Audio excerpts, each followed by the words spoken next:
Fearful avoidants really struggle with understanding if they're the problem or if their partner is. Because they have this hyperactive inner world, they often get confused during times of conflict. They have a nervous system that has been dysregulated, causing them to have extreme responses, either dissociating and completely shutting down, becoming extremely hurt and feeling lots of shame, or even becoming volatile and exploding the situation beyond what it should be. All forms of trying to protect themselves emotionally. As a coach, I often find myself having to de-escalate them, making them go into themselves and self-reflect, stopping them from either cutting the person off and sabotaging the relationship, and sometimes having to be the one to tell them that they may be the one to have to apologize because they overreacted and went into fight or flight over something that didn't have to warrant this type of response.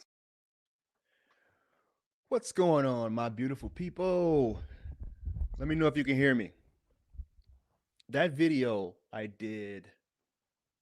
I released that video back on January 22nd, 2025, and we're near the end of 2025. And guess what? Not a whole lot has changed. A lot of the fearful avoidant attachers that I work with, this is usually the process that we have to go through in order to get them to a secure attachment in their life. So there's a video that I have here on the channel. It's called Fearful Avoidant Attachment Affirmations for Healing. And I recommend that you go check out that video. It's here right on the channel. It's free. It's an affirmation video. I think it's like 30 minutes or something like that. And I've got some really good feedback about that video. But that's not what we're here to talk about today. We are here to talk about what a fearful avoidant feels when they're in no contact, when you guys are broken up. So this video was the closest thing that I can like relate to. I'm going to run it one more time just so you guys are just coming here right now. It kind of gives you a good baseline on where I'm at. David, it's good to see you, man. I appreciate you being here. It's a really short video, all right? And I'm going to run that in three, two. Fearful avoidants really struggle with understanding if they're the problem or if their partner is. Because they have this hyperactive inner world, they often get confused during times of conflict. They have a nervous system that has been dysregulated, causing them to have extreme responses, either dissociating and completely shutting down, becoming extremely hurt and feeling lots of shame, or even becoming volatile and exploding the situation beyond what it should be. All forms of trying to protect themselves emotionally. As a coach, I often find myself having to de-escalate them, making them go into themselves and self-reflect, stopping them from either cutting the person off and sabotaging the relationship, and sometimes having to be the one to tell them that they may be the one to have to apologize because they overreacted and went into fight or flight over something that didn't have to warrant this type of response. Once again, I released that video back in January on January 22nd, 2025, and not a lot has changed. Today's video, I'm going to talk about the stages that they go through, the most emotional phases, and more specifically, that they go through when they're in no contact. I have something I put together here for you guys because I don't want to waste any of your time. I want to make sure that I'm impeccable with my word today. So the first phase that they go through is they have a nervous system reset. Now, this is the initial relief stage that a lot of coaches talk about, but it's not about the relief from you. It's something different. It's about the relief from, um, as you can see, the thumbnail for this video is shame. A lot of fearful avoidance feel shame during that breakup, and I talk to fearful avoidant attachers pretty regularly, and these are some of the things that I had to get them to push through in order for them to even break no contact. Because usually they have this internal conflict about whether they were the one that was in the wrong or if this person had actually did them wrong. So helping them with discernment is one of the things that we do. If you guys can hear me, let me know. Give me a thumbs up. During this nervous system reset, their nervous system was overstimulated, and that distance feels like safety for them. They disconnect to reduce emotional overwhelm, not because they're done. They often feel calmer, lighter, and more in control during that phase. But this is a four-phase deal, and this is just the beginning. They often have that feeling of relief that the dismissive avoidants have because it gives them time to really just pull back and understand where they're at emotionally and process a little bit deeper. They convince themselves space is the right choice to regain stability, like I just said. This is where people mistakenly assume that the fearful avoidant doesn't care about them. It has nothing to do with not caring. It has a lot to do with emotional regulation and getting their nervous system under control. Let me know if you guys can hear me, where you're coming from. Appreciate you being here. If you're watching this on replay, don't yell at me and say, get to the point, talk about what you advertise on the title and the thumbnail. This is a live session. I just want to say that over and over again. This is live. This is live. This is live because I'm not wasting your time. This isn't clickbait. The second emotional phase that they go through is the emotional echo, is what I labeled it. Once their system stabilizes, suppressed emotions returns to them in waves. Memories surface unexpectedly by it's triggered by like a song, a place, a routine trigger you back into your mind. So there was this song that I have on. I posted this and advertised this live session today on Instagram, and the song that I used was "Ordinary." I can't even think of the name of the the artist, but a fearful avoidant recently told me that that was the song that did it for them. They felt like they had this really strong connection with this person, but they agreed that they had maybe overreacted with an interaction that they had, and they actually sabotaged what they had going on, which was actually something that they felt was out of the ordinary. Really, the song is kind of like it's it's actually not about a relationship that's ordinary. It's actually something that's extraordinary, if I'm taking those lyrics correctly. But that was the song that she said did it for her. They start feeling their absence, doing that emotional echo. They experience longing and confusion at the same time. The longing meaning, they often do feel like there's not fearful avoidance in particular. They often feel like there's not a lot of people who understand them. There's not a lot of people who can be on the same vibrational frequency as they are. So when they do find that person, um, they feel really confused about whether that connection was real or if it was something that they were just creating because they were, I guess, lonely, for lack of a better word. This is typically silent, right? They won't reach out, but they feel the shift internally. A lot of the fearful avoidance that I see when they're going through it, usually within that nervous reset system before they get there, they start to post a lot of subliminal messages on social media. They start posting things that are overly emotional, things that like quotes and memes that gives you insight on where they're at. And when I see that, if you guys hear me, thumbs up. When I see that, it tells me that it's not time to break no contact. Because if you're someone here and you're trying to figure out if you should break no contact with a fearful avoidant, if you see that they're doing this early on after the breakup, that is part of their relief stage. It's part of them trying to justify why they broke up. They're trying to convince themselves that this wasn't right for them. But then you see that next stage, which is the stage I'm on now, the emotional echo. They're usually silent during that stage. That's when you almost see like a state of mania when they're going through that nervous system reset. Because they're trying to like um, get the expression out the best way that they can without actually coming to you and talking to you about it. Now the third phase is the inner conflict phase. This is the heart of the push pull dynamic that you often see with a fearful avoidant. Their desire for connection increases as their fear of closeness increases. They think about reaching out, then they shut down that impulse. And you'll see this as like more stubbornness, more people label it stubbornness and their ego running the show at that point. But for them, reaching out for them feels weak. If you guys believe that, comment down below because I wholeheartedly believe from everyone that I've worked with that that is what they're usually feeling. They feel that if I one of the fearful avoidance biggest kind of wounds is being made a fool of and looking weak, right? And when they submit or when they if you can call it submit, when they break no contact, they view that as submission and they feel like that's weakness, right? And that's that that piece of them that don't want to be made a fool of, meaning they'll be responsive when you reach back out. I can't even count how many times where someone has broken the no contact first with a fearful avoidant, and they were extremely warm and extremely hot to talk to them. They felt like, okay, now I didn't have to do this difficult thing. And at the same time, I know this person that I broke up with doesn't hate me and have these ill feelings about me, right?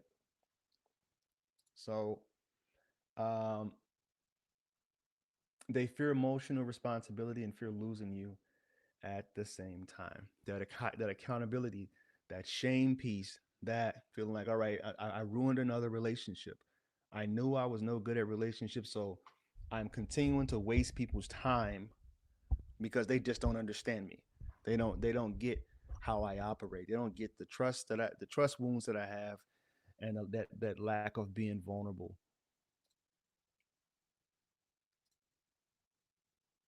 This is the stage where they check your social media quietly or test the waters indirectly. Going back to the first phase, they'll be posting these things, they'll be blasting all over. And then, fearful avoidance, they're kind of like the anxious attachers. Well, they may have a burner accounts and maybe searching you on anonymous deals just to kind of see where you're at. Um, Internally, they feel torn but don't know how to resolve the conflict. 100%. I asked my ex, okay, we're going to take a pause here and let this breathe a little bit. If you guys are watching this, go back and watch the replay. I feel like this is valuable content for you guys. And honestly, I have a really hard time. I don't see a lot of other coaches. Let me know. Like, comment right now if you feel I'm off base. But I don't see a lot of other coaches that are giving away value like this, that are relationship coaches in particular. How many of them are doing live sessions? I know one of them. I know one other one. So I might be sticking my foot in my mouth. And he has really good live sessions. But I feel that, like this, if you feel like I'm right on point with this, there is a booming amount of other attachment style coaches that aren't really giving away the value that they should be, because this isn't about us. This is about you guys. This is about educating you, trying to help you heal, try to get you to the point where someone told me just last week, he said, there are so many people who have been healed by you and have been helped by you that you will never hear from. They'll never reach out. They'll never tell you just how much you meant to them. And that's cool. And I think that is the whole purpose of doing this work. I really do, because it gives me so much life and fulfillment. Like, you guys don't understand. I have like three other channels, and I still feel like this is my baby. This is the one that I really feel the deepest about connecting with my subscribers, the audience, whatever you want to call it. But I do appreciate that. And comment in the comment section. So I asked my ex post discard about why he didn't reach out to a friend that never replied back to him. And I'm gonna get to that fourth one. All right, fourth phase. Actually, let me finish it up. So I'm gonna get to your comments, but I'm gonna finish this up for the people who are here and who don't have a lot of time. The last one is the turning point. Now, where this is where their eternal conflict forces a decision to be made. They either move toward reconnection or deeper avoidance. If their emotional safety feels higher, they soften and reach out indirectly or subtly. If their fear is stronger, they retreat again. I'm gonna tell you what causes these things to happen. The more if they feel like they lean away from you, if they're at this point and they feel like that relationship wasn't healthy and you were stepping on trauma triggers of theirs, you may never hear back from them again. But if you were someone who was showing up that was making them feel safe, and then they may have processed what happened in that breakup and understood, they do have emotional intelligence, so they have the ability to be able to decipher between what was them gaslighting themselves, or if you were actually not a healthy partner for them. And when they decide to lean back to you and reconnect during their turning point, it's usually because they understand that you are a good person, and you probably was misunderstood at the end of that breakup. So I this is what I usually see. That not with everyone, but as a general rule, that's kind of how it goes down. Um, where am I at here? Sorry. This phase, now I don't. I probably wrote this in my notes. This phase is heavily influenced by your behavior in no contact. Right? You can push them. You can push them further away, or you can go no contact yourself and draw them in. Panic, pressure, or chasing pushes them deeper into retreat. Their choice their choice in this phase is not about worthiness, it's about emotional capacity. All right, let me get to these comments. Thumbs up if you find this valuable. There's two ways you can watch this live today. I kind of found out a little bit of a life hack. You can even watch it on the live feed. There's two feeds here. You can watch it on the live feed on your computer, your desktop, or you can watch it on the mobile layout. I asked my ex, can I put this up here? I hope this is okay, just so I can help people get a little bit more engaged. I asked my ex past Discord about why he didn't reach out to a friend that never replied back to him. He knew for years. He said so fast that's weak. I told him it wasn't. Exactly. Exactly. He felt like if I break the no contact, that's gonna make me look you know, like a sucker, like someone who needs to be um coddled, or it's like he's viewing it as I lost, right? When it's really not about winning or losing, it's about what's functional or what's dysfunctional, right? Coach, I'm healing FA and I'm learning from this, and you are nailing it. Appreciate you, David. I broke no contact a month after the discard. He was so happy to hear. Just so you guys can see, he was so happy to hear from me. Although he had ignored. Actually, I'm gonna take that off. He had ignored my text. I sent the entire week of the discard. The hot and cold behavior continued for months. You got it, Mary. I agree. I vet coaches. I follow very hard, and I still follow only a handful of coaches. Appreciate you, man. Really do. It really makes me want to get back on these live sessions and talk to you guys as much as possible. Happy holidays, by the way, if you celebrate. I was meeting this girl. We went on a second date, and she said she liked me, and that's why she was reserved. 5 days later, she ended it with me on text. All right, that sounds like a really short lived type of interaction. I mean, I have lots of questions always. If it was that short lived, I mean, we don't know the attachment style there. It's kind of hard to really decipher or figure out what it is that she necessarily has. It could be, I mean, there's a lot of relationships that just end.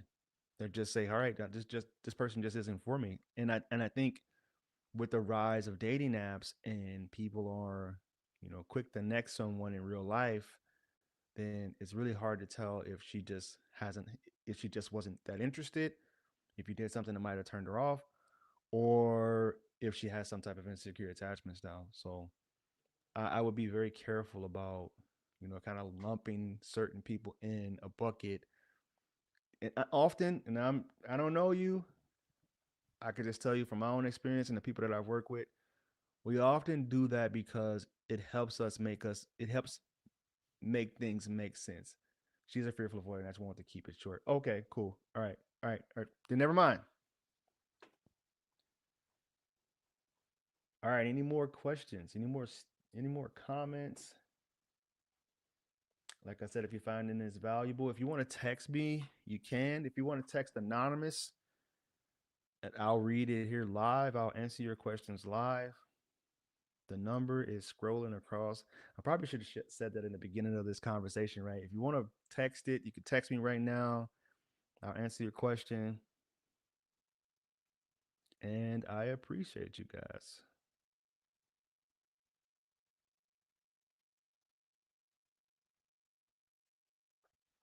Any more questions? How do you build trust when an FA says you broke it? I didn't even do anything other than holding boundaries. That for me is a red flag. It's red flaggish. Okay. It's yellow flaggish, right? So I believe that above all else, you need to be holding boundaries, because here's what happens when you don't hold boundaries. If you don't hold boundaries, you're actually sabotaging the relationship yourself. And I'm going to break it down why. Holding boundaries is essentially laying out the blueprint on how to keep you in their life, right?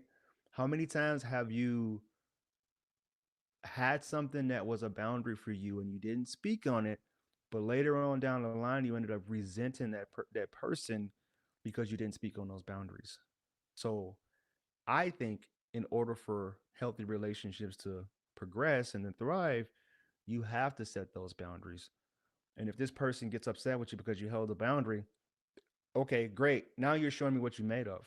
If anything, it's almost a subtle way of getting you to what's the analogy, the frog in the boiling pot analogy. The longer I can deal with this temperature, the longer this person's going to keep in my life. But what happens? You end up boiling yourself to death and having no voice and having all your boundaries erased. And because this is what you've tolerated up until this point, um, you're just going to become resentful about that relationship. So I don't care what the attachment style, boundaries are a must. It's a necessity.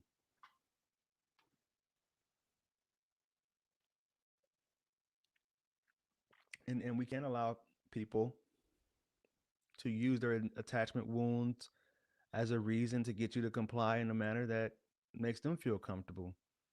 You know,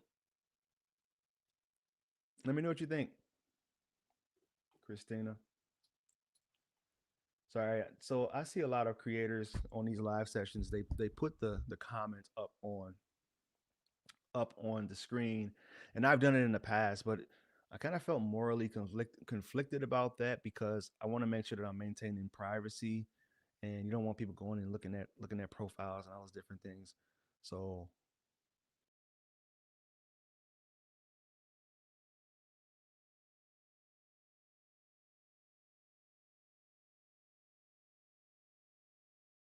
well, looks like I just got bounced. My bad. Hopefully, you can see me again. Sorry, I don't know what just happened.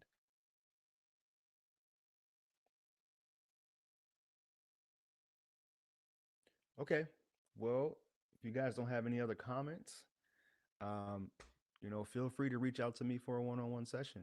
My website's www.fruitfulseeds with a Z at the end.com. I should have that here. I don't know why I don't have that up. Okay, so people just bounced in here. All right, I'm gonna give you this video one more time since you're just joining us. I'm going to show you kind of how I decided to come up with this video. This video I released on January 22nd. It's a short video, 2025. And at the end, not much has changed since this video has been released. I still have to help fearful avoidance through this in their day in, day out lives with their relationships. Fearful avoidants really struggle with understanding if they're the problem or if their partner is. Because they have this hyperactive inner world, they often get confused during times of conflict. They have a nervous system that has been dysregulated, causing them to have extreme responses, either dissociating and completely shutting down, becoming extremely hurt and feeling lots of shame, or even becoming volatile and exploding the situation beyond what it should be. All forms of trying to protect themselves emotionally. As a coach, I often find myself having to de-escalate them, making them go into themselves and self-reflect, stopping them from either cutting the person off and sabotaging the relationship, and sometimes having to be the one to tell them that they may be the one to have to apologize because they overreacted and went into fight or flight over something that didn't have to warrant this type of response. All right, guys, that's it. Appreciate you guys for being here. Go back, watch the replay. I talk about the four phases of, you know, what the fearful avoidant is feeling during no contact, and they go through four phases. So go back, watch the replay. I appreciate you guys. And always remember, when you go and be loved, you'll never have to find it. God bless.